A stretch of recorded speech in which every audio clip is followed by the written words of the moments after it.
भारत का कोविड टीकाकरण कार्यक्रम दुनिया का सबसे सफल वैक्सीन अभियान रहा। दुनिया कोरोना के संकट के दौरान पीएम मोदी की रणनीति और उनके वैक्सीन अभियान की तारीफ करती है। अब हिस्ट्री टीवी 18 पर the vial India's vaccine story नाम से डॉक्यूमेंट्री दिखाई गई। इस टीकाकरण में दिखाया गया है कि आखिर कैसे पीएम मोदी और उनकी टीम ने एक मिसाल कायम की है। इस डॉक्यूमेंट्री में कोरोना टीकाकरण से जुड़े सभी पहलुओं को बताया गया। द वायल कोविड-19 वैक्सीन के निर्माण के उन पहलुओं को उजागर करती है जिसकी बदौलत कम समय के अंदर वैक्सीन के विकास, निर्माण से लेकर उसके वितरण की सफलता का इतिहास रचा गया। भारतीय वैक्सीन की इस कहानी को हिस्ट्री 18 पर बेहद दिलचस्प अंदाज में सुनाया गया है। 60 मिनट की डॉक्यूमेंट्री के होस्ट बॉलीवुड के मशहूर अभिनेता मनोज वाजपेयी हैं। डॉक्यूमेंट्री में प्रधानमंत्री Narendra Modi, serum institute of India के सीईओ अदार पूनावाला और माइक्रोसॉफ्ट के संस्थापक बिल गेट्स ने भी अपनी बात रखी है। इस डॉक्यूमेंट्री की अहमियत इसलिए भी बढ़ गई है कि कोरोना के डर को पीएम मोदी ने खत्म किया है, आपदा को अवसर में बदला है। इस डॉक्यूमेंट्री में वैक्सीन के साथ एक प्रधानमंत्री के दृढ़ इरादों और फैसलों की जीत की गाथा भी शामिल है।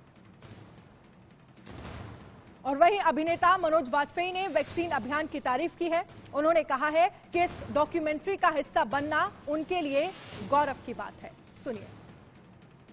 मेडिकल हेल्थ वर्कर्स और फ्रंटलाइन वर्कर्स और जो साइंटिस्ट इन लोगों ने जो मेहनत की और जो कंट्रीब्यूट किया वैक्सीन को लेके आने में और लोगों को सुरक्षित रखने में, तो अब ये डॉक्यूमेंट्री उनके लिए ट्रिब्यूट है और उनको सेलिब्रेट करने के लिए हम बना रहे हैं।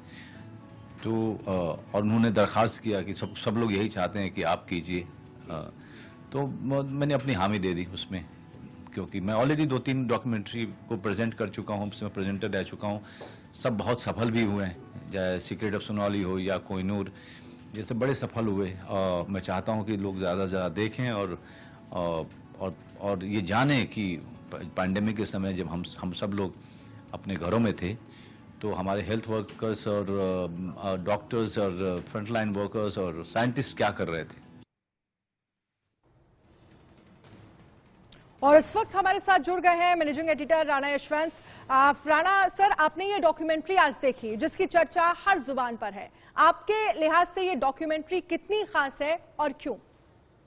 अनन्या, इस डॉक्यूमेंट्री को अगर आप देखती हैं तो लगता है कि चाहे दुनिया में जितनी बड़ी आपदा हो, अगर नेतृत्व बहुत संकल्प से भरा हुआ है, उसके पास योजनाएं सटीक हैं, तो फिर उससे निकलने के रास्ते मिलते हैं। यह डॉक्यूमेंट्री दरअसल एक बहुत बड़े देश की बहुत बड़ी त्रासदी से लड़ने का महायुद्ध है। एक ऐसी गाथा है जिसमें असंभव को संभव करने का संकल्प है और सच भी है। डॉक्यूमेंट्री बताती है कि जब दुनिया पर कोविड का हमला हुआ तो हाहाकार मच गया। अमेरिका, इटली, ब्रिटेन जैसे विकसित देश जो थे, उनकी पूरी व्यवस्था चरमरा गई, ध्वस्त हो गई। उस समय भारत भय भरे दोराहे पर खड़ा हुआ था। दुनिया को ना तो इस वायरल का एंटीडोट पता था और ना ही उसका वैक्सीन पता था। ये डॉक्यूमेंट्री बहुत अच्छे से इस बात को बताती है। जाहिर है, ऐसे में हर देश अपने लोगों को बचाने की कोशिश में लगा हुआ था और हलकान पड़ा हुआ था। उस समय भारत के प्रधानमंत्री नरेंद्र मोदी ने खतरे को समझा ही नहीं, बल्कि 140 करोड़ के देश के लोगों को बचाने के विकल्प को भी समझा। यह वही था कि भारत अपना वैक्सीन बनाए, इसके अलावा कोई रास्ता था नहीं। जब अपने लोगों की जान की पड़ी हो और उनको बचाना बड़े बड़े देशों के लिए मुश्किल हो रहा, उस समय भारत के लिए वैक्सीन कौन देता? ये एक बड़ा और यक्ष प्रश्न था। प्रधानमंत्री नरेंद्र मोदी ने तब ये तय किया। आप डॉक्यूमेंट्री देखती हैं तो लगता है कि नहीं, इतने बड़े मुश्किल हालात में, इतनी बड़ी महामारी में एक आदमी जिसके पास देश की कमान है, उसको सोचना है, फैसले करने हैं, अपने देश के साधन संसाधन वैज्ञानिकों के लिहाज से एक वैक्सीन निकालनी है ताकि देश उससे लड़ सके, जिस बीमारी के बारे में कभी दुनिया जानती ही नहीं है। इस महामारी से लड़ने और नागरिकों को बचाने का जो रास्ता था वो यही था कि भारत अपना वैक्सीन बनाए। इसके लिए वैक्सीन के रिसर्च की खातिर सरकार ने 200 करोड़ रुपए, इस डॉक्यूमेंट्री में आप देखेंगे जो स्वास्थ्य मंत्री आज की तारीख में है वो कह रहे हैं कि 200 करोड़ रुपए अलॉट किए गए सिर्फ रिसर्च के लिए, वैक्सीन के। प्रधानमंत्री रिसर्च करने वाले जो संस्थान थे उनके लगातार संपर्क में रहे। द वॉल डॉक्यूमेंट्री देखने के बाद लगता है कि प्रधानमंत्री ने कोरोना के खिलाफ वैक्सीन देश में बने इसकी खातिर किस तरह से रिसर्च कर रहे संस्थानों के साथ वो खुद लगे रहे। भारत में आखिरकार भारत बायोटेक और सीरम इंस्टीट्यूट ऑफ इंडिया ने वैक्सीन बनाई। वैक्सीन बनने का रास्ता आगे भी चल रहा था दूसरे संस्थानों के जरिए, लेकिन वैक्सीन आई।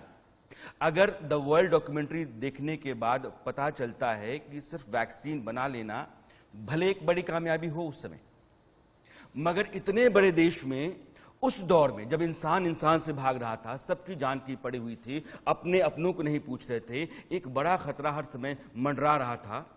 वैक्सीन का डिस्ट्रीब्यूशन कैसे हो, यह बहुत बड़ा सवाल था। और उससे बड़ी चुनौती या चैलेंज ये था कि इतने बड़े मुल्क में जहां दूर दराज के गांव तक जाना भी आसान नहीं, लोगों को वैक्सीन कैसे दिलवाई जाए। वैक्सीन का डिस्ट्रीब्यूशन, ट्रांसपोर्टेशन, वैक्सीनेशन, ये 140 करोड़ के देश में आसान काम नहीं था। ये बहुत बड़ा प्रश्न था और बहुत बड़ी चुनौती थी। डॉक्यूमेंट्री जब आप देखती हैं तो लगता है कि प्रधानमंत्री नरेंद्र मोदी ने किस तरीके से दिन रात लग करके एक पूरा सिस्टम खड़ा करवाया, जिसके चलते देश के लोगों को वैक्सीन लगाई गई।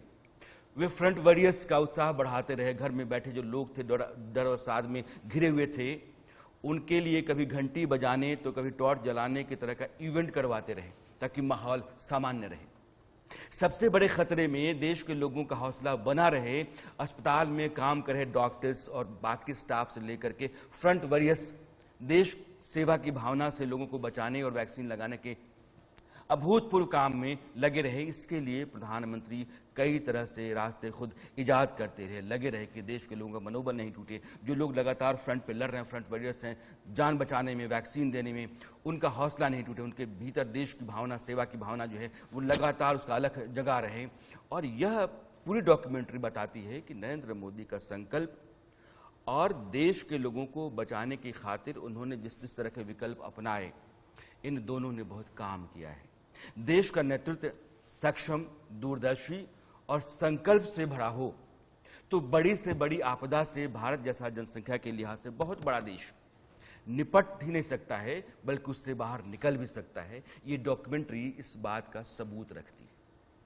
बिल्कुल, फिलहाल के लिए बहुत बहुत शुक्रिया इस खास जानकारी के लिए, क्योंकि इस अगर हम डॉक्यूमेंट्री की बात करें तो हर तरफ तारीफ हो रही है और ये सभी को देखना जरूरी भी है कि कैसे उस समय प्रधानमंत्री नरेंद्र मोदी के सामने, देश के सामने जो तमाम चुनौतियां थी, अनन्या ये कहूंगा कि देखिए आप कि अभी देश में कुछ राज्यों में कोविड की संख्या बढ़ने लगी। केरल से लेकर के बाकी 6 राज्य हैं, उन 6 राज्यों में अलर्ट घोषित किया गया। प्रधानमंत्री ने 2 दिन पहले समीक्षा बैठक की और इससे पहले कि वो खतरा बढ़े, समीक्षा बैठक करके देश के तमाम राज्यों में जो 6 राज्य खतरे की तरफ आ रहे हैं वहां अलर्ट देना और फिर अपने सारे इंतजाम को, सारे साधन संसाधन को दुरुस्त करना, ये प्रधानमंत्री की प्रायोरिटी में था।